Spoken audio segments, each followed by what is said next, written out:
तो border Gavaskar trophy के पहले मैच में भारतीय कप्तान जसप्रीत बुमराह ने टॉस जीतकर फैसला किया बैटिंग करने का और ओपनिंग के लिए आए केएल राहुल और यशस्वी जायसवाल। जायसवाल ने ऑस्ट्रेलिया की पिच को भारत की पिच समझकर बैटिंग करना चाहा और मिचेल स्टार्क ने पहली विकेट चटकाई यशस्वी जायसवाल की और जायसवाल का विकेट गिरते ही कैमरामैन ने सीधा दिखाया जितेश्वर पुजारा को। कमेंट्री रूम में बैठे जितेश्वर पुजारा के 7000 रन दिखाए गए, उनका 43 का एवरेज दिखाया गया और इंग्लैंड के खिलाफ उनका 206 का बेस्ट स्कोर दिखाया गया। पर मुझे समझ में नहीं आया कि क्या जरूरत आन पड़ी जितेश्वर पुजारा और हनुमा विहारी को एज ए कमेंटेटर सिलेक्ट करने की।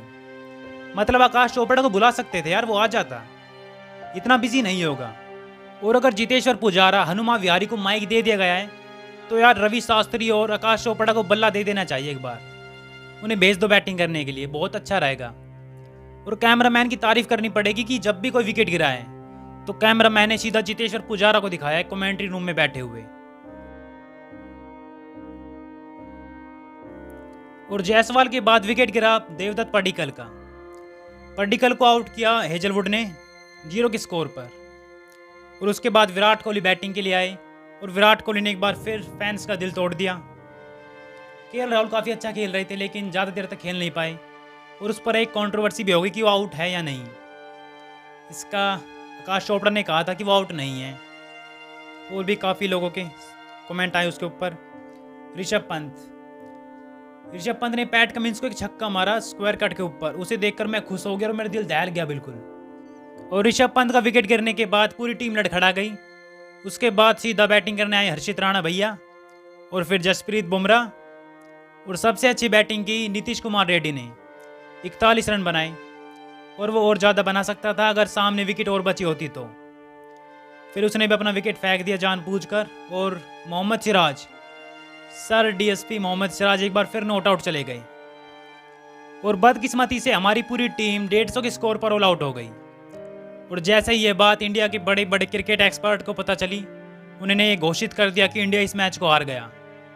सबने मान लिया कि ट्रेविस हेड और स्टीव स्मिथ जैसे बल्लेबाज आएंगे और 10-15 ओवर में से चेज कर लेंगे।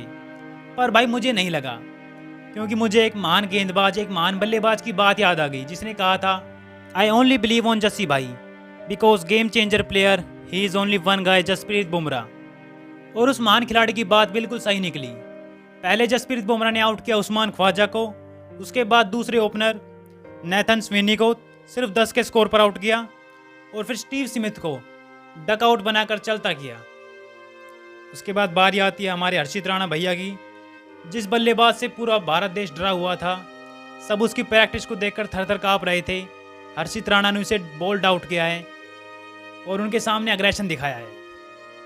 और हमारे हर्षित भैया इतने अग्रेसिव हो गए थे कि विराट कोहली, केएल राहुल और यशस्वी जायसवाल ने मिलकर उन्हें शांत किया है, उन्हें समझाया है कि भाई वो चला गया, अब अगली इनिंग में आएगा, फिर हम उसे आउट करेंगे।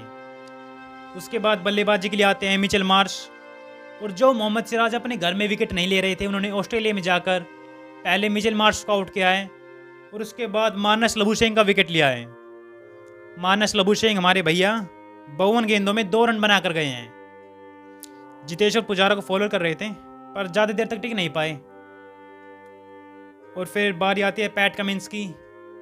ऑस्ट्रेलिया के कप्तान को आउट करते हैं भारत के कप्तान जसप्रीत बुमराह और अब बल्लेबाजी के लिए आए मिचेल स्टार्क, जो कि नॉट आउट खड़े हैं अभी तक।